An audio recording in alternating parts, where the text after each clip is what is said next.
আল্লাহর হাবিব বললেন 7 শ্রেণীর ব্যক্তিকে আল্লাহ তাআলা আরশের নিচে ছায়া দিবেন। এর মধ্যে এক শ্রেণীর ব্যক্তি রাজুলুন কলবুহু মুআল্লাকুন বিল মাসাজিদ, ওই ব্যক্তি যার হৃদয়টা সব সময় আল্লাহর মসজিদের সাথে লেগে থাকে। মসজিদের সাথে যার হৃদয় লেগে থাকে তাকে আরশের নিচে ছায়া দিবে কে? এজন্য মসজিদের সাথে যেন আমাদের হৃদয়গুলো লেগে থাকে।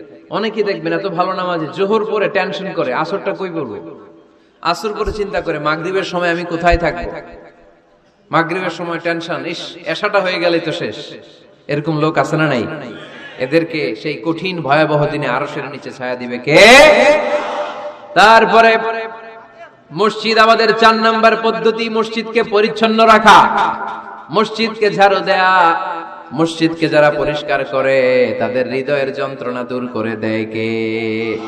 সাইয়েদনা ইব্রাহিম আলাইহিস সালাম এবং ইসমাঈল আলাইহিস সালামকে আল্লাহ তাআলা আদেশ করেছেন তাহহিরা বাইতিয়া